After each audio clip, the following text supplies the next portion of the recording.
सोने यानी गोल्ड का शुमार दुनिया की कीमती तरीन धातों में होता है। सोने के जेवरात, बर्तन और कुछ लोग तो गोल्ड से बने कपड़े भी पहनते हैं और बाज अपने जुनून में इस कदर आगे चले जाते हैं कि सोने का वर्क चढ़ी कारें और हवाई जहाज भी ऑन करते हैं। जमाना कदीम ही से दुनिया में बेहद कीमती चीजों में सबसे ज्यादा अहमियत का हामिल गोल्ड रहा है और ये ट्रेंड आज भी नहीं बदला है। लोग तो छोड़िए, बड़े बड़े कंट्रीज भी अपनी दौलत को सिक्योर करने के लिए गोल्ड स्टॉक करते हैं। लेकिन दोस्तों, क्या आप जानते हैं कि सोना जमीन के अंदर बनता कैसे है और उसे निकाला कैसे जाता है? पाकिस्तान के किन किन मकामात से गोल्ड निकाला जाता है और दुनिया में इस वक्त टोटल गोल्ड कितना मौजूद है? तो वॉइस डेली की ये वीडियो आखिर तक जरूर देखिएगा, क्योंकि इन तमाम सवालों के जवाब आपको आज की वीडियो में मिलेंगे। मगर आगे बढ़ने से पहले रेड बटन पर क्लिक करके और बेल आइकॉन को प्रेस करके वॉइस डेली के सब्सक्राइबर जरूर बनिए। दोस्तों, सबसे पहले तो बात करेंगे कि सोना जमीन के अंदर बना किस तरह। आज से कई बिलियन ईयर्स पहले जब हमारी जमीन तश्कील पा रही थी तो इस सैयारे पर शहाब साकिब और पत्थरों की बमबारी की वजह से ये धात भी जमीन पर आई। ये बमबारी 200 मिलियन सालों तक जारी रही और जमीन के बनने के दौरान पिघला हुआ लावा जमीन के मरकज में धंस गया, जिससे जमीन का कोर बना और बहुत सी धातें जमीन में रह गईं।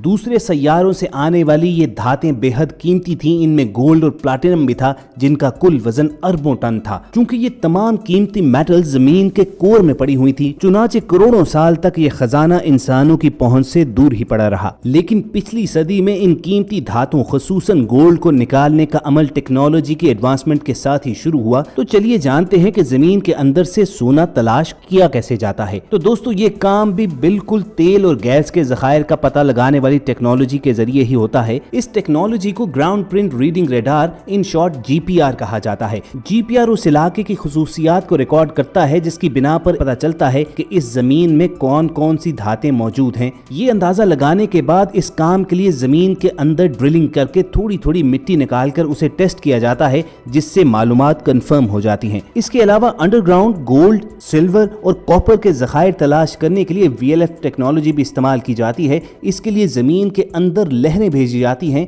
और जब इन लहरों से कोई धात मिलती है तो इसमें गूंज पैदा होती है और इसी से माहिरीन अंदाजा लगाते हैं कि इस जमीन के अंदर कुछ है भी या नहीं। लेकिन दोस्तों, ऐसा हरगिज नहीं है कि हर कोई मुंह उठाकर इस टेक्नोलॉजी की मदद से सोने की तलाश के लिए निकल खड़ा हो, बल्कि ये काम गवर्नमेंट की इजाजत से ही होता है। और इस तरह का काम जियोलॉजिकल सर्वे ऑफ पाकिस्तान की टीम ही करने की मजाज है, जिन्होंने तकरीबन पाकिस्तान के 50% हिस्से को सर्वे कर लिया हुआ है और उन्हें बहुत कुछ मिला भी है। व्यूअर्स, जब ये जियोलॉजिकल सर्वे की टीम कंफर्म कर देती है कि इस जमीन के नीचे गोल्ड के जखायर मौजूद हैं, तो फिर इसे जमीन से निकालने का अमल शुरू होता है। अंडरग्राउंड गोल्ड को निकालने के लिए धमाके करके चट्टानों को तोड़ा जाता है और किस चट्टान को तोड़ना है इसका फैसला भी जियोलॉजिस्ट करते हैं। अब दोस्तों, अगर आप ये सोच रहे हैं कि खुदाई करने के बाद गोल्ड के बड़े बड़े ब्लॉक्स मिल जाते हैं, तो ऐसा हरगिज नहीं है।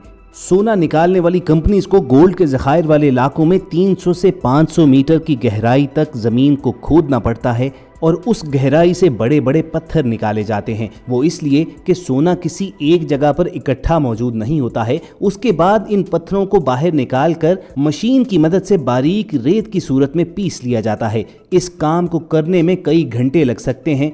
फिर इन पत्थरों और सोने के ज़रात को अलग करने के लिए अमल शुरू होता है और इस काम के लिए खास वाइब्रेटिंग टेबल यूज किया जाता है। इस टेबल पर एक कंबल नुमा कपड़ा बिछा होता है और उसे गीला कर दिया जाता है। फिर रेत की तरह पिसे हुए इन पत्थरों को उस कपड़े पर बिछा दिया जाता है और जब गीले ज़रात उस कंबल पर से गुजरते हैं तो गोल्ड के पार्टिकल्स उसमें चिपक जाते हैं और बाकी का पत्थर बाहर निकल जाता है। इस प्रोसेस को मल्टीपल टाइम्स किया जाता है, हत्ता के गोल्ड और पत्थर बिल्कुल अलग हो जाते हैं।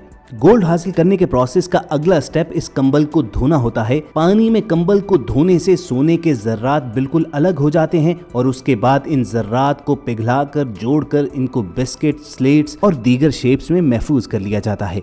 दोस्तों, अगर तो सोना इस तरीके से निकल आए तो फिर कीमियाई तरीकों की जरूरत नहीं पड़ती है। लेकिन अगर सोना ना मिले तो फिर उसके बाद 3 अलग अलग कीमियाई अमल किए जाते हैं, जिनमें पहला तरीका तो पोटाशियम साइनाइड, दूसरा अमलगमेशन प्रोसेस ऑफ गोल्ड, जबकि तीसरा तरीका फ्लोटिंग प्रोसेस ऑफ गोल्ड है, जिससे हासिल करदा सोना इंतहाई खालिस और ठोस होता है। लेकिन व्यूअर्स, क्या आप जानते हैं कि गोल्ड के इन बिस्किट्स और स्लेट्स के अलावा जो जेवरात आप खरीदते हैं उनमें आपको सोना खालिस नहीं मिलता है। लेकिन घबराइए नहीं, इसकी वजह ये होती है कि खालिस सोने से कोई भी चीज बनाना बहुत मुश्किल हो जाता है, इसलिए फिर इसमें कुछ दूसरी धात ऐड की जाती है ताकि इसको जेवर की शक्ल में कोई भी शेप दी जा सके। रॉ गोल्ड से ज्वेलरी बनाने के लिए सबसे पहले तो गोल्ड बिस्किट्स या पुरानी ज्वेलरी को एक भट्टी में पिघला दिया जाता है। इस भट्टी का टेम्परेचर इस कदर ज्यादा होता है कि सॉलिड गोल्ड चंद मिनट के अंदर अंदर पिघल कर पानी हो जाता है। फिर इस पिघले हुए गोल्ड को मुख्तलिफ सांचों में डाल दिया जाता है ताकि वो उसी शेप में आ जाए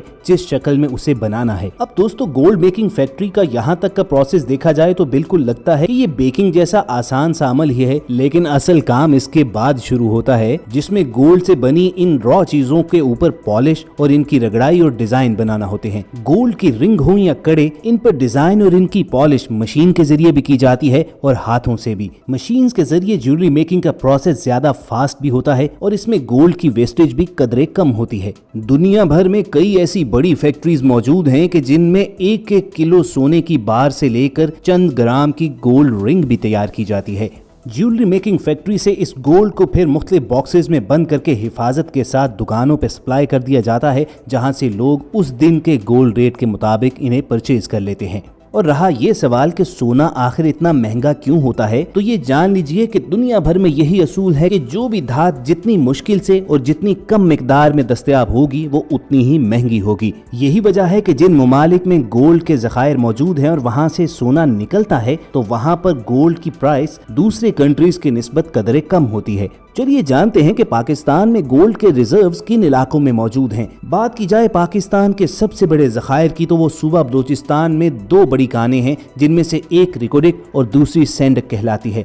जियोलॉजिकल सर्वेस के मुताबिक रिकोडिक कान में इतना गोल्ड मौजूद है कि हम आसानी से 56 टन गोल्ड रोजाना भी निकाल सकते हैं, लेकिन हम चूंकि टेक्नोलॉजी के मामले में खासे पीछे हैं, चुनाचे बलूचिस्तान से गोल्ड निकालने का प्रोसेस अभी शुरू ही नहीं हो सका। और जिस दिन हम इसमें कामयाब हो गए तो मान लीजिए कि कर्ज उतारना तो छोड़िए एक तरफ, पाकिस्तान दूसरे ममालिक को कर्ज देने की पोजीशन में आ जाएगा। मगर फिलहाल पाकिस्तान चूंकि गोल्ड इंपोर्ट करता है, चुनाचे हमारे मुल्क में गोल्ड के ज़खायर भी कम हैं और यहाँ पर सोना भी काफी महंगा है। दोस्तों, क्या आप जानते हैं कि इस दुनिया में अमेरिका वो मुल्क है कि जिसने गोल्ड की सबसे बड़ी मिकदार स्टॉक की हुई है। अमेरिका के सेंट्रल बैंक में गोल्ड के रिजर्व्स तकरीबन 8000 टन के करीब हैं, जो कि दूसरे नंबर पर आने वाले मुल्क जर्मनी से तकरीबन 2 गुना ज्यादा है। अमेरिका को देखते देखते दूसरे ममालिक ने भी गोल्ड की अहमियत समझ ली है। चुनाचे चाइना के सेंट्रल बैंक में भी 2000 टन तक गोल्ड के जखीरे मौजूद हैं। तो दोस्तों, ये थी गोल्ड पर वॉइस डेली की एक डिटेल रिपोर्ट। अगर आपको हमारी मेहनत अच्छी लगी हो तो इस वीडियो को लाइक करके फेसबुक और व्हाट्सएप के जरिए दोस्तों के साथ शेयर भी कीजिए,